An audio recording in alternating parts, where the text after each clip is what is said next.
wabarakatuh. Assalamualaikum warahmatullahi wabarakatuh. Saya Raditya Sabah dari kelas 8A. Saya akan membuat tugas SKI. Imam Syafi'i, pendiri mazhab Syafi'i. Umat Islam sangat beruntung memiliki ulama sekaligus perawi hadis yang sangat disegani. Dialah Imam Syafi'i saat usia 9 tahun. Seluruh ayat Al-Quran dihafalnya dengan lancar. Bahkan ia sempat 16 kali hatam Al-Quran dalam perjalanan antara Makkah dan Madinah. Setahun kemudian, isi kitab Al-Mutawa'a Imam Malik yang berisi 1720 hadis pilihan juga dihafalnya tanpa catat. Kecerdasan membuat dirinya dalam usia 15 tahun telah duduk di kursi mufti kota Makkah, sebuah jabatan prestisius ukuran masa itu.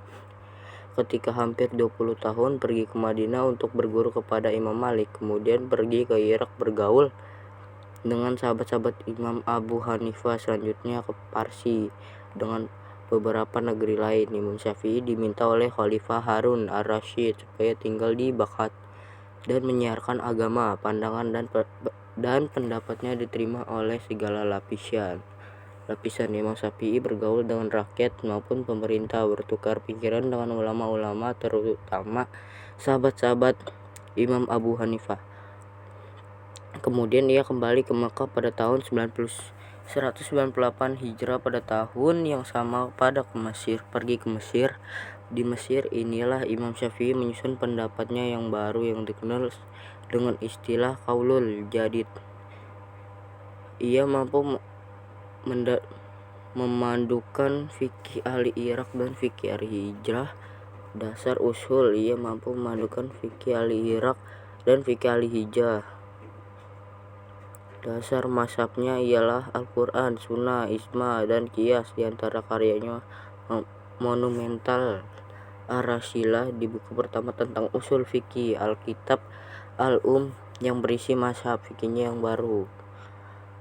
Pengikut mazhab Syafi'i yang terbanyak adalah di Mesir, Kurdistan, Yaman, Aden, Hadramaut, Mekah, Pakistan, dan Indonesia. Imam Syafi'i wafat di akhir bulan Rajab pada tahun 204 Hijrah atau 820 Masehi dan dimakamkan di Mesir. Imam Ahmad bin Hambal. Nama lengkap Ahmad bin Muhammad bin Hambal bin Hilal bin Asyad al-Majwi al-Bakhir al-Baghdadi. Lahir pada Rabiul Awal tahun 194 Hijrah di Baghdad. Pada usia 15 tahun hafal Al-Quran. Dia juga dikenal sebagai orang yang paling indah tulisannya. Imam bin Hambal mempunyai hafalan yang kuat lebih dari satu hadis. Banyak pujian dari ulama tentang keistimewaan hafalan Imam Hambali yang sebagai dikenal Imam Asy-Syafi'i, bahwa Ahmad bin Hambal adalah imam dalam ke-8 hal.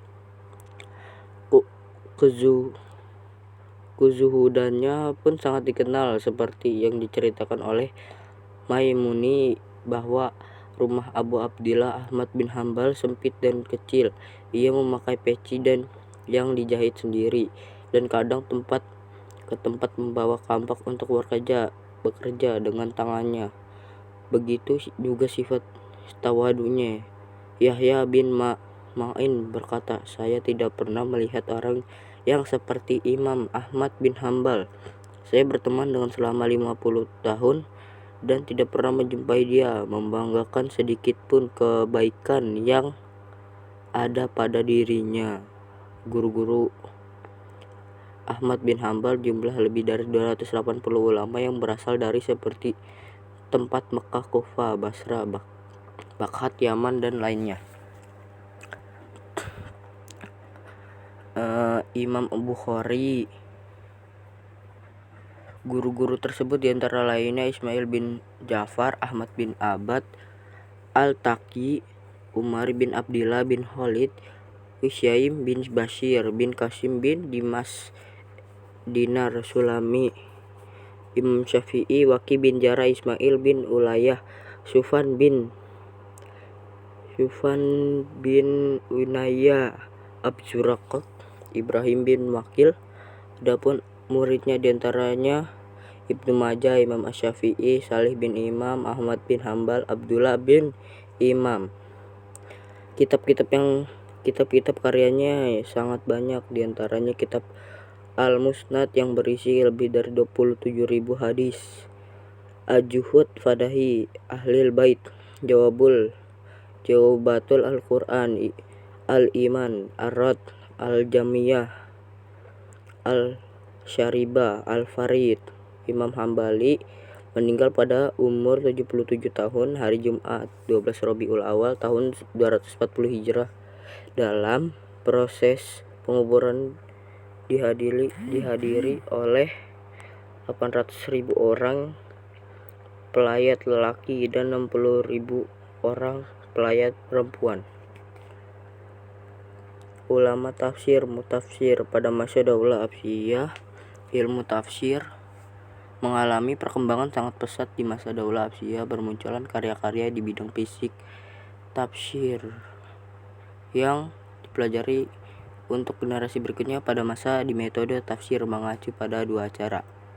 Imam Ibnu Jafir At-Tabari, nama lengkapnya Abu Ja'far Muhammad bin Jarir bin Yazid bin Khalif. Pada masanya perkembangan Islam di bidang ilmu pengetahuan mengalami kejayaan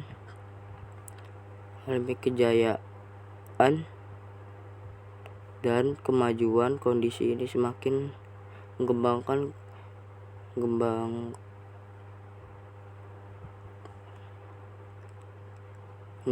kecintaan terhadap ilmu pengetahuan. Kegiatan menghafal Al-Quran dimulai sejak usia 7 tahun dan melakukan pencatatan hadis dimulai sejak usia 9 tahun.